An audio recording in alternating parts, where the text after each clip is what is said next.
Good morning. Good afternoon, maybe good evening for someone. My name is Arturo Condo, and I'm the chair of the organizing committee of the University Global Coalitions Conference 2020, our actually first convening of universities from around the world to collaborate to share best practices of the impact we can have if we align ourselves and work collaboratively behind the Sustainable Development Goals. This is, as I mentioned, the first gathering we've put together. We didn't envision it to work like this. We are hoping you are all safe in wherever you are, in your home, in your office, and that your families and loved ones are safe as well.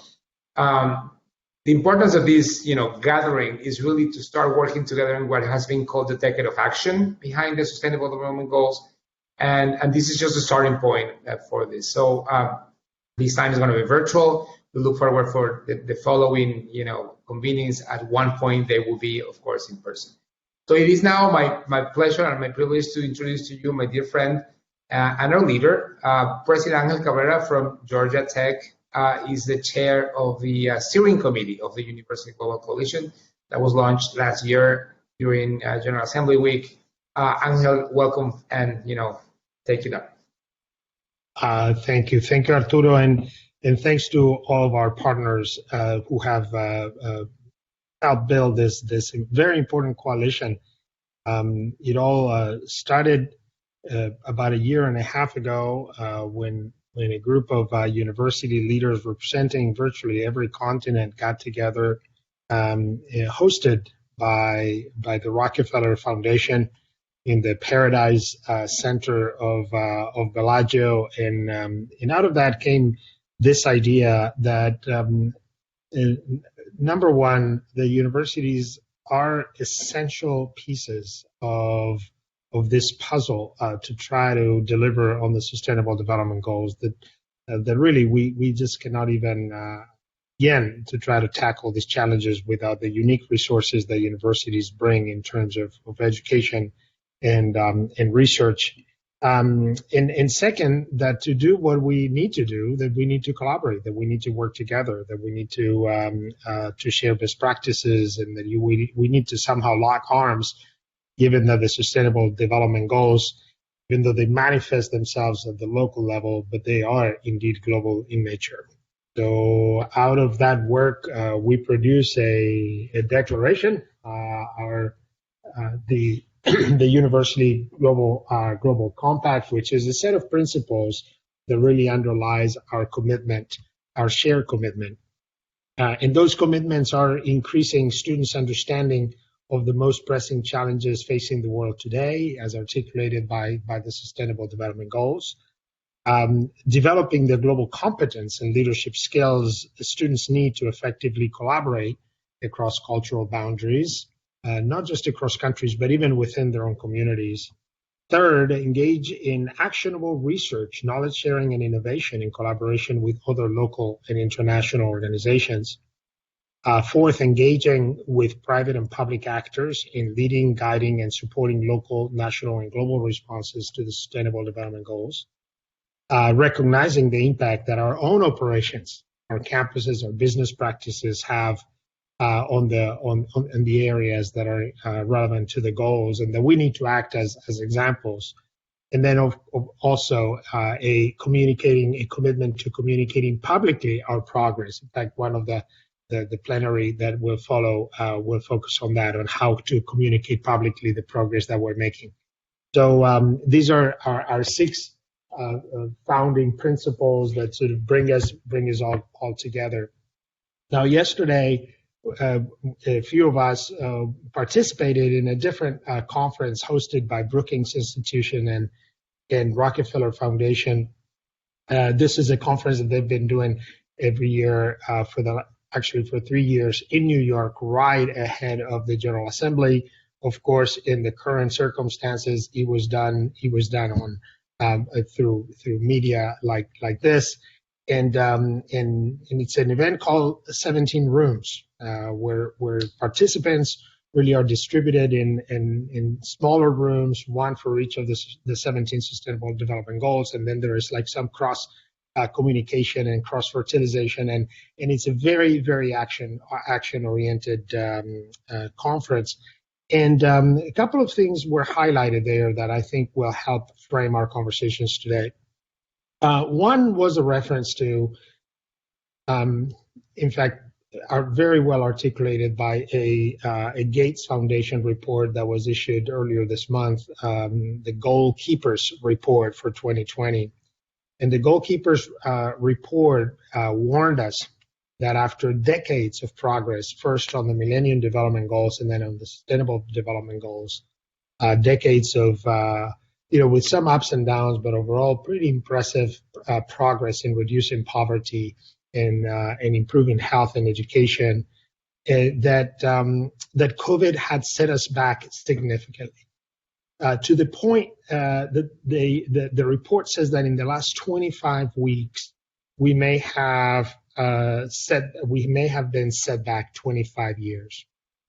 Again, even if one can argue about the specific indicators, what was real is that the hit that the broader we, the global we, have endured because of COVID is pretty massive, and that if anything, COVID highlights absolutely the centrality of the Sustainable Development Goals.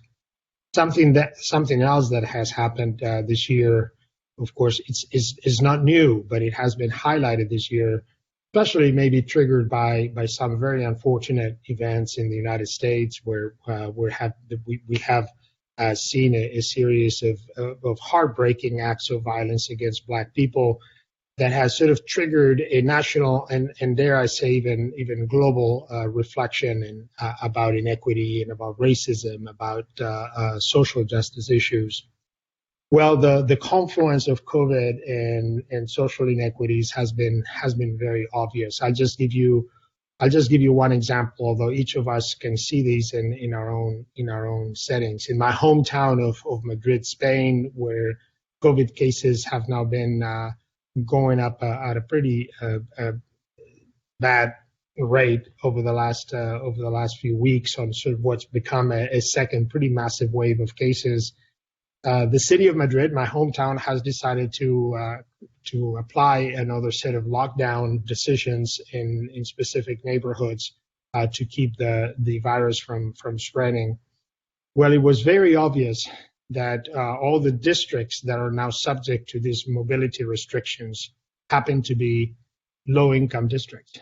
And if anybody had any doubt of the unequal impact that COVID is having within our communities, I think just the map of the city of Madrid and just looking at the districts that are now undergoing a new series of sort of lockdown rules and regulations makes it very, very obvious. So I think the work that we set to do a year ago when we launched this movement during the General Assembly in New York, and of course at the time we have absolutely no idea what was around the corner.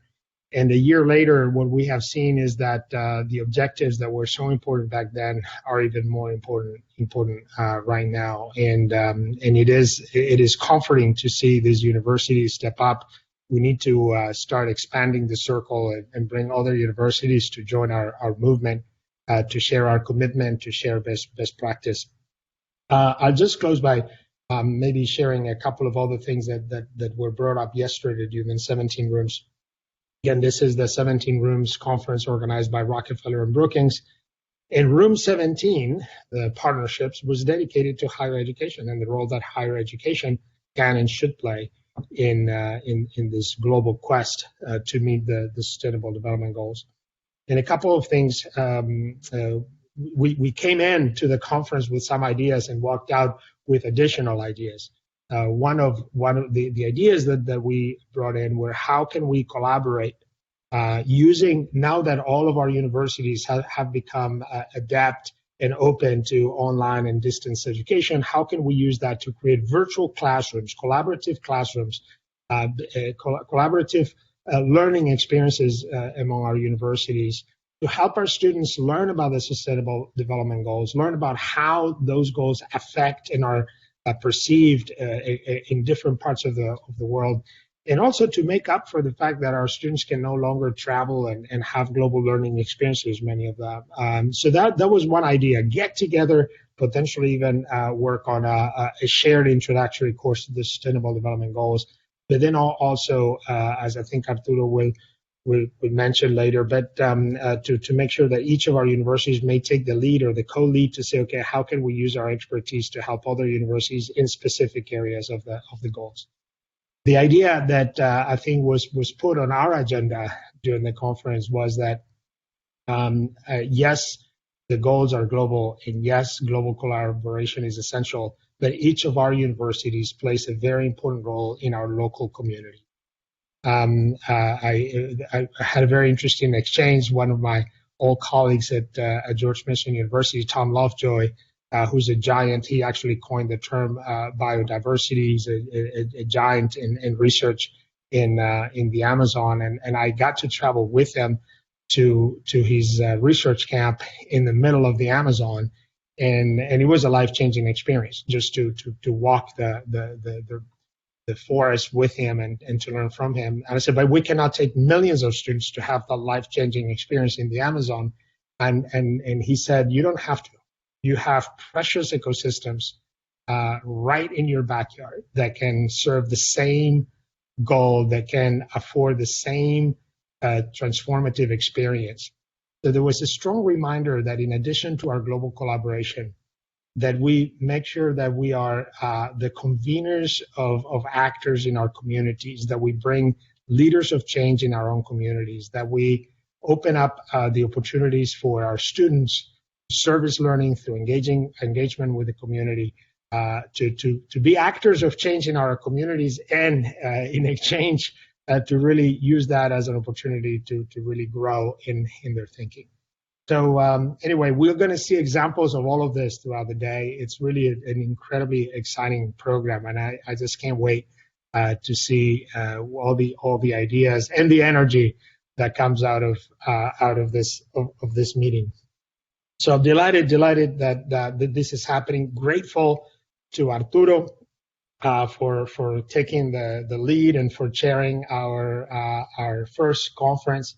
Incredibly grateful to Jonas Hertel of Unitar, to Bemi Disu of George Mason University, Korea, to Drew Cartwright in my own staff here at Georgia Tech, and to the many others, all of our IT staff at Georgia Tech, who's providing amazing support, doing their magic as always, and to the many others that have been part of this, to all the presenters. Really, I very much appreciate you and what you're doing today. And now, it is my distinct pleasure to introduce first, we're going to introduce Amina Mohammed, who is the Deputy Secretary General of the United Nations. And she has been a leader both in national government in Nigeria, where she was Minister of Environment at the federal level in Nigeria. And of course, she's been a leader in the United Nations system.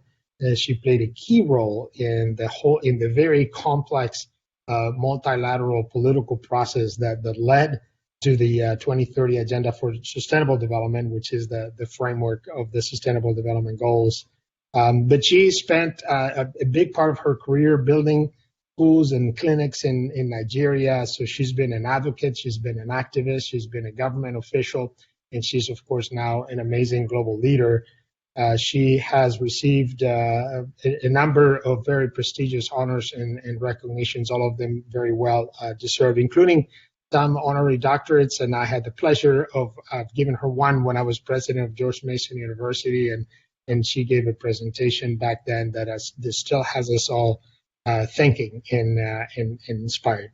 So Ms. Amina Mohammed could not be here with us in person today, but she sends her a strong message of support. She's very much aware of what's happening here, and she sent us a video with her remarks.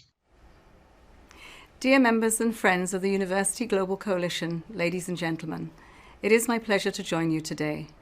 I congratulate Dr. Ángel Cabrera, President of the Georgia Institute of Technology and Chair of the University Global Coalition Steering Committee, the other members of the Steering Committee, as well as the UN Institute for Training and Research, Unitar, for your commitment to advancing the Sustainable Development Goals through the collaborative power of higher education institutions.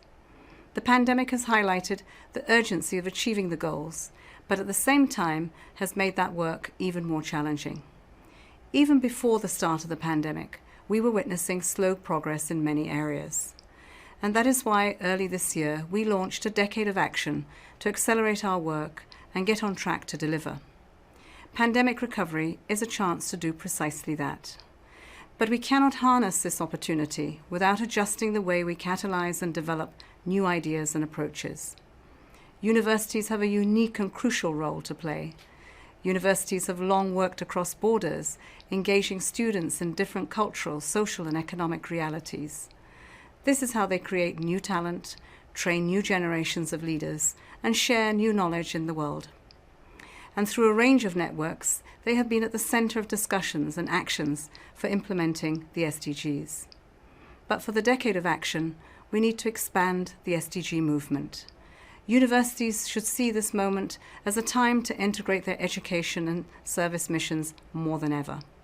This will be possible only by building local and global bridges among universities aligned with the goals promoting exchange, research, and scalable solutions. We also need to rethink and reimagine the curriculums of our learning institutions right along the value chain from local, regional, and national levels so as to ensure we are nurturing curious minds, an ethical outlook, and strong skill sets for young people. I encourage you also to consider creating new metrics by measuring the prosperity of societies, the environment, and the economy, and by designing new incentives for financial decision makers to consider sustainability risks. These will be key actions in a possible reset. And finally, I also urge you to raise your voices in support of the Sustainable Development Goals and to signal your readiness to collect, collaborate, and learn from each other in support of the Global Sustainable Development Agenda. Thank you for your engagement and support. The United Nations looks forward to an even closer partnership. Thank you. Thank you. That was just probably the most the perfect way to get us started on a day of thinking, reflection, and learning. And I think we have the challenge delivered by the Deputy Secretary General herself. Much appreciated. And now it is also my distinct pleasure to introduce to you my friend and partner, Nikhil Seth. Nikhil is the UN Assistant Secretary General and Executive Director of Unitar, the United Nations Institute for Training and Research. And before that, Nikhil was Director of the Division for Sustainable Development, Department of Economic and Social Affairs, and the United Nations Secretary in New York. And in this role, he served as the head of the Rio +20 Secretariat. And I had the distinct pleasure of attending that gathering in Rio, and what an amazing event and opportunity for the world to come together and to really set the basis for the new global development agenda. Nikhil has had an absolutely outstanding and exemplary career in diplomacy in the United Nations. And very importantly, from the very beginning, as we started conceiving this idea of bringing universities together, I think it took him about 3 seconds to say, absolutely, we need to do that. You can count on me. Tell me how I can help. He drove down from Geneva to Bellagio, Italy, when we convened this brainstorming session, and he was one of the key architects in helping shape the University Global Coalition. It's been an absolute pleasure to get to know him and work with him, and I am delighted to introduce him to you for opening remarks. Nikhil, you have the floor. Thank you, Ángel, for those wonderful words. And Hello, Arturo, and hello to all the attendees. I see a large number of attendees from all over the world. And this is a big hello from Geneva, from the UN Institute for Trading and Research. Let me build on what the DSG and Ángel have said. But I do want to, before I go into the thrust of what I want to say, I just want to repeat some of the trigger words which have been used both by the DSG and by Ángel, which define the mission of the University Global Coalition. It's good to remember these words because that's what we as a coalition are all about. They both talked about the collaborative power. They talked about the urgency in the era of COVID-19. They talked about new ideas and approaches. They both talked about cross-border collaboration. They've talked about deepening networks. They've talked of building an SDG movement, which I think is very important, much in the way we are seeing in a very early stage the growth of a climate change movement. We have to create ethical minds. And two specific areas which the DSG mentioned was in developing new metrics and incentives for the finance industry, and of course, learning from each other.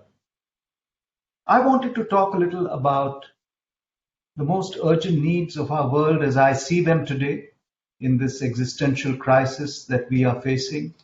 And I see these in terms of 5 big transformations. But before I go there, there's just one thing on the SDGs that I wanted to repeat because I feel this is sometimes ignored. We sometimes think that the SDGs belong to organizations, they belong to institutions, they belong to governments, they belong to civil society and the private sector, but we forget that they belong to each one of us.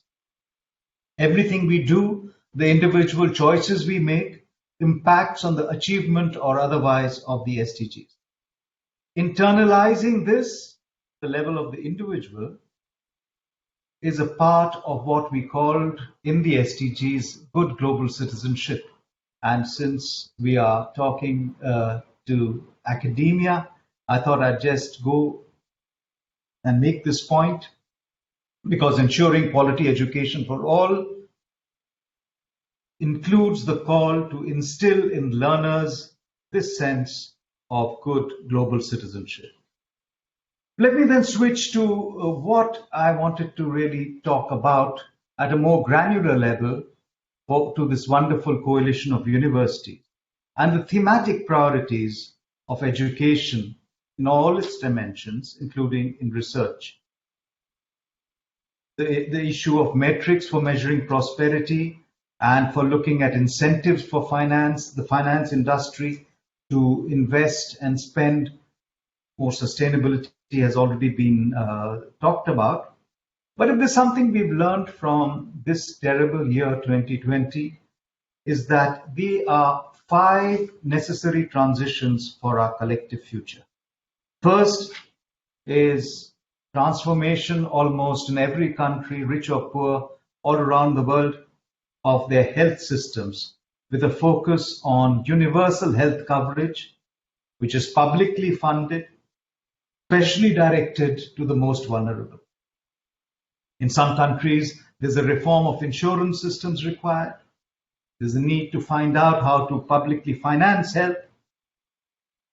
Universities have to be in the lead in helping this particular transformation. We cannot afford a second whammy of another public health crisis, and this has to be done on a war footing of the reform and the universalization of health coverage.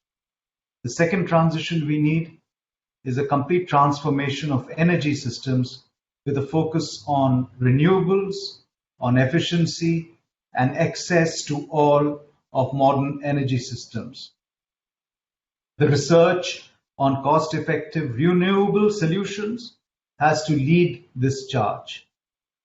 The third transition the world desperately needs is of our food systems to tackle starvation, hunger, obesity, micronutrient deficiency, essentially through changes in the farm systems, with a better management of water, with an increasing use of organic fertilizers, and a complete overhaul of the food industry. Universities have to go to scale to provide some of the agricultural extension services that are needed, and everything that goes into the reform of our food system. Fourth transformation is transformation of educational systems with better pedagogical and methodological approaches, building on some of the successes we see, especially in the social media and in the gaming industry. These two industries have discovered how to make their platforms addictive. But how do we transform our learning systems to be more engaging using the tools of the trade which have been sort of created in the social media and the gamification industry? We have to move our educational systems, especially since we are so much more dependent on online and distant learning, to make learning fun and addictive. Finally, I did want to talk about the transformation of the finance industry, especially banks and asset management and investors to pursue greener pathways in their entire operations. Universities can help greatly in making these transitions in the finance industry to get to stages where we are ensuring a green recovery and not a brown recovery with the trillions of dollars that are going to be spent in the post-COVID world. Climate change is also going to give us shocks, and these transformations are going to be a minimum insurance for our sustainable future, or a future of any kind, actually. These are 5 areas where universities, I'm crystallizing all the SDGs in 5 transformations, and you'll find links between each and every one of those 17 SDGs and these 5 transformative themes. And here is where I would flag to the universities, we need to make a special effort. Today is also the day when a parallel high-level meeting is taking place in the General Assembly in New York to commemorate the 75th birthday of the United Nations. This is a rallying cry now for the university community also to make their voice heard through the University Global Coalition. And with these thoughts, I end my opening comments and look forward to hearing your different points of view. Thank you so much. Thank you so much, Nikhil. As always, refreshing and inspiring, and thanks so much for joining us in all this process. We have a couple of minutes in case somebody would like to engage with Nikhil. We have a chat, a Q&A function in your event software and app, in case somebody wants to touch on any points that Nikhil has made on these comments. Thanks for being this extraordinary partner, both you personally and Unitar institutionally in this process. It is my distinct pleasure to now introduce to you Ambassador Sarah Mendelsohn. Ambassador Mendelsohn is Distinguished Service Professor of Public Policy at Carnegie Mellon University and head of the university's Heinz College in Washington, D.C. She served as U.S. representative to the UN Economic Social Council from 2015 to 2017, leading on development, human rights, and humanitarian affairs. At USAID from 2010 to 2014, she led on democracy, rights, and governance. Ambassador Mendelsohn's current work centers on the next generation that will deliver the Sustainable Development Goals, what she has been naming, or what she's named, Cohort 2030. At CMU, she co-chairs the university's sustainability initiative, the author of over 70 publications. She has a degree from Yale University and her PhD from Columbia University. Today, she will share with us the process, results, and insights from the Voluntary University Report at Carnegie Mellon University, which we believe is enlightening for all of us trying to align our university work on all fronts to the Sustainable Development Goals and further to collaborate across the world. Ambassador Mendelssohn, Sarah, it's a pleasure to have you. Thanks so much for joining us. And please go ahead. Thank you so much. Good morning. What a wonderful start to the day, at least here in Washington, D.C. It's morning. It's true that I worked at USAID. What maybe would be interesting for you to know is I was the interagency lead for what became Goal 16. So I had a particular passion around that, and I joined the 17 rooms yesterday where I was a co-moderator in room 16. I took a year off after the Obama administration ended and sort of thought about what I wanted to do with the rest of my life, and I was really committed to advancing the SDGs, but also work with young people. And so obviously a university is a perfect place for that. I do want to talk to you today about what we've been doing at Carnegie Mellon in terms of the SDGs. We launched something called the Sustainability Initiative at the start of the 2019 academic year. And the structure is pretty simple. The provost created a steering committee, of which I am a part, and I'm joined by Dave DeZombach, who's the department head of the Civil and Environmental Engineering Department, and Steve Gunther, who is the Assistant Vice President of Facilities Management and Campus Services. And the three of us form the steering committee. We have an advisory council that's about 20 people, students, staff, and faculty. As a steering committee, we meet once a week to try and nudge this along. As an advisory council, we meet once a month. But we also hired somebody from New York City that I'll talk about in a second, who was really instrumental to getting this work done. I wanted to say one of the things that's so exciting for me as somebody who's worked in democracy, governance, and human rights for a long time is that the SDGs represent a paradigm shift in how we think about sustainability. Yes, it's about the environment and climate, but it's also about reducing inequality and creating peaceful, just, and inclusive societies. They represent a paradigm shift in how we think about development. Development happens everywhere. In Kigali, where we have a campus, in Pittsburgh, where we have a campus, in Doha, where we have a campus, and in Washington, D.C. In other words, they're very relevant for right now.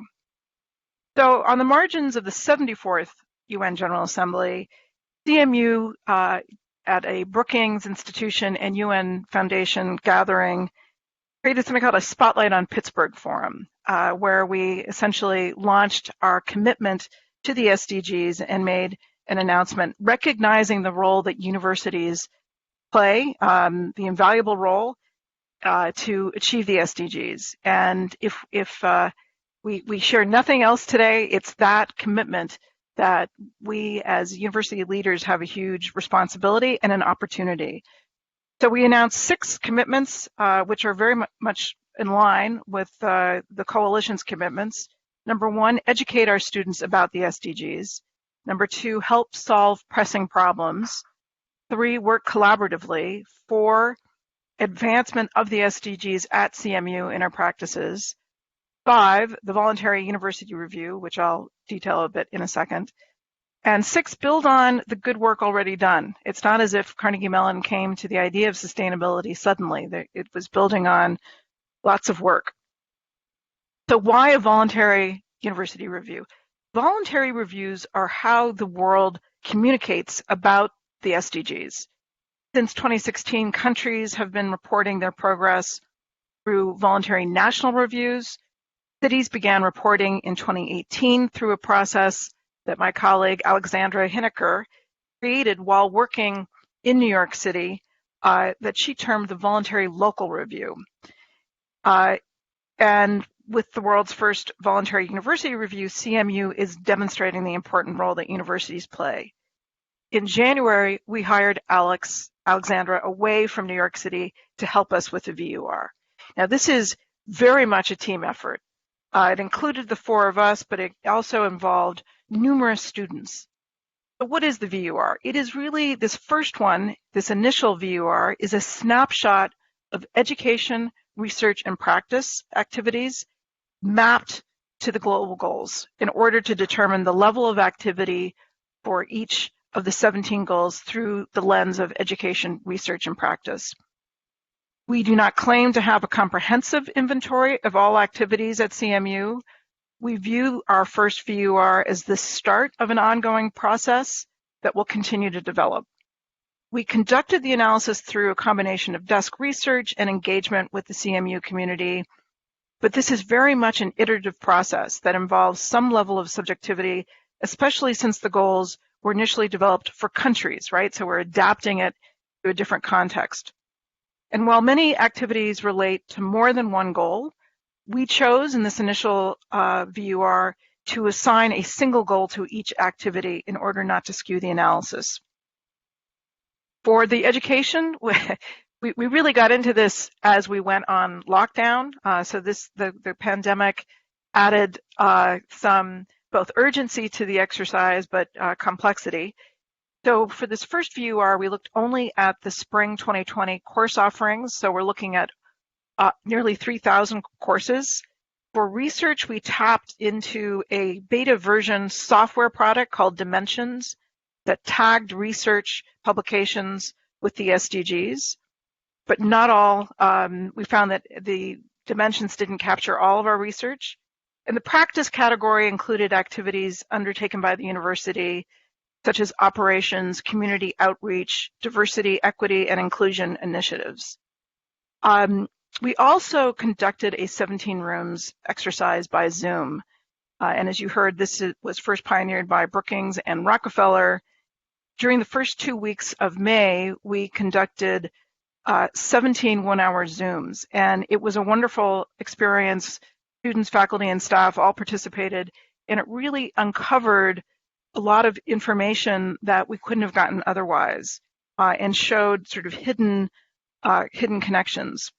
So we published this VUR last week, and we're looking forward to doing more. We have a lot more work.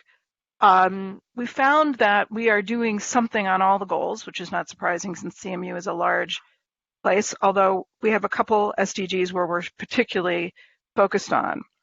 Now, the 2020 VUR coincides with the Decade of Action. So we have 10 years till the 2030 timeline for the SDGs ticks down. And looking back at the 12 months since the Spotlight on Pittsburgh panel, we are witness to why the Sustainability Initiative is so relevant, why the SDGs are so relevant. The next 10 years are going to be critical and create a tremendous opportunity for us all to advance these goals.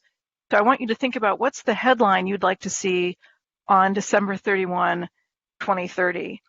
We see this Decade of Action as a call to action.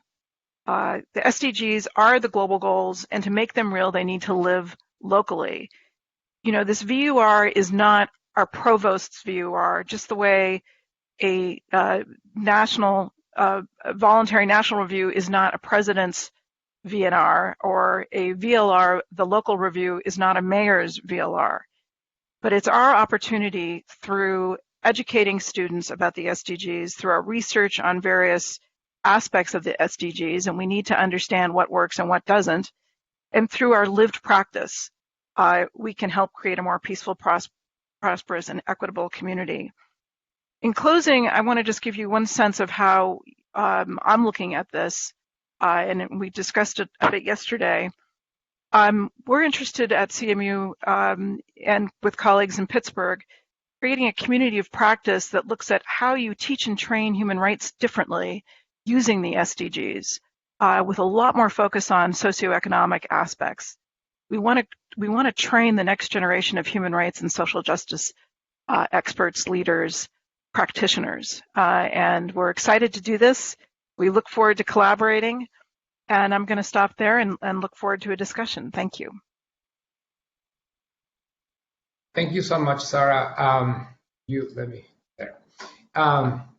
Thank you so much. I mean, I think it's inspiring. Obviously, you now, and all of us are preaching to the choir, right? Everyone connected to this, event, and many more actually, right, are convinced of the role that SDGs are going to play in our future, in our common future, and everyone is interested, obviously, given what their presence here. And yet, it's the first time that the voluntary review has been applied to a university that is innovative, and then sharing that experience with us, I think is quite valuable. Just a couple of things that I'd love you to comment on, because I think it's one of the paradigm shifts. You mentioned a change of paradigm. Nikhil mentioned a change of paradigm. I think there are two paradigm shifts here that I'd love you to have your take on. One is that, for years and with the Millennium Development Goals, right? I mean, it was focused on developing countries, right? And as you say, SDGs are different; they include the whole world. How do you see the old North-South kind of approach, even South-South in a way, right? I mean, how do you see that playing out in this decade of action? We need to change the world literally. Now, how do you see those connections? Very relevant to all of us present here. Thank you for that question. It's an excellent one. I have increasingly become convinced that the designation of developed versus developing countries, frankly, leaves a lot of people behind. And I'll give you one example. And it's really laid bare by the pandemic. In Washington, D.C., the city is divided into wards. I live in Ward 3. In Ward 4 and Ward 8, we have life expectancies that are below the level of many countries the World Bank classifies as developing. So I'm a Russia specialist by training, and I feel as if there is this very much a Cold War shadow that these are terms that were evolved really during the Cold War, after World War II. And I think they're outdated. I think that if we have disaggregated data, we're looking at communities in a very different way than if we look at aggregated data. And of course, I'm living in a country where almost everything about our country we're rethinking and relooking. So I think that it's extremely important to make sure that certainly in a lot of communities in the global north, that we understand that they're individuals and communities that have been left behind. So this doesn't mean that we walk away from international commitments or multilateral commitments. It means that we have to do both, but we have to understand and really focus and shift our gaze a little bit so that a lot of these socioeconomic issues are understood in the context of rights. Thank you, and I appreciate those words. That dual responsibility. The other thing that I think is very interesting here is that as paradigm shift, you mentioned students. Nikhil mentioned students, right? We many times universities are focused on faculty and of course the research we do. That's a paradigm shift as well. So let me ask you this. I mean, you are leading and part of an effort that is university-wide that clearly has full commitment from all groups within the university. What would be your advice to both a president, although it seems that it's easier for a president still, the president of a university or a leader of a university who is convinced that we should collaborate more and do more and align ourselves behind the SDGs, but also to a faculty member or student who is convinced of such and may think that they do not have the kind of the authority or the influence to move the university in that direction. What advice would you give to both? So that's a great question. Let me say a couple things. I came to Carnegie Mellon in January 2018, and I came with a commitment to the SDGs, but I felt at times that I was sending signals out to the universe. I didn't know where it was going to land. I had the opportunity, we had a new president and ultimately a new provost, and I was invited to give a talk at the investiture of the new president. It was a symposium, which I chaired. And I basically made a pitch that the SDGs were important for universities, that it was important for a new administration to advance this agenda.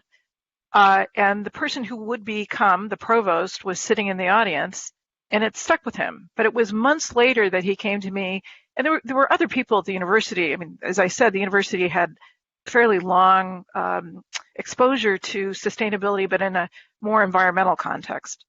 And Jim Garrett, the provost, wanted to do something that was a bit larger than that.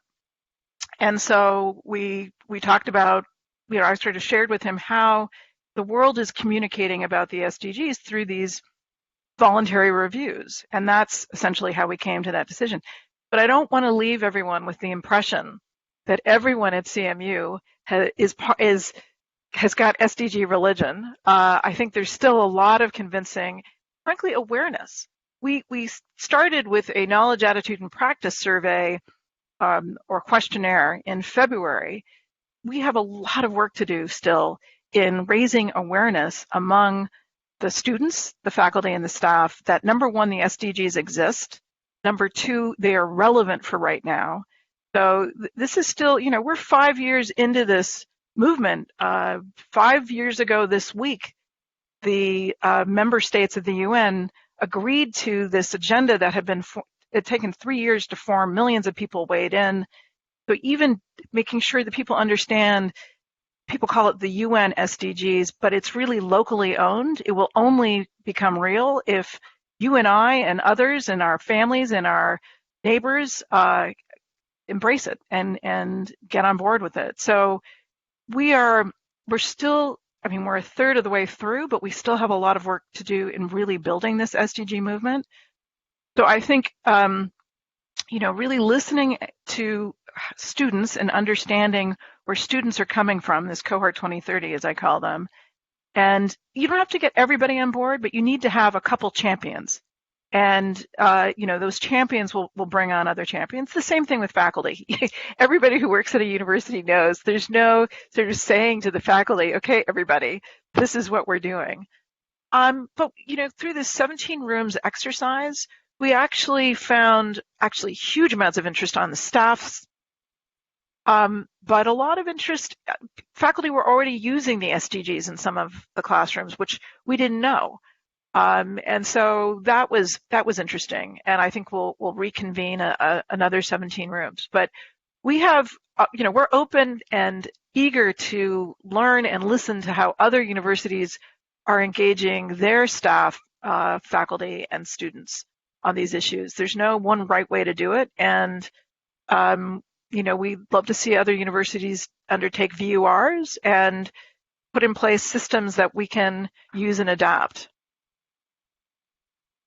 Wonderful, and indeed, there is no one way to sort of make all happening within universities. So a couple of questions, and as time is scarce, I'm going to combine them. Both on students, which I find one of the big paradigm shifts of this movement. One is if you feel, or in your perception at CMU or elsewhere, if students are more open to addressing and supporting and embracing the SDGs than maybe faculty or other stakeholders at universities. But also, how would you, students may think, I don't have the power to change the world, right? I'm not in a position of power, I'm not a decision maker yet.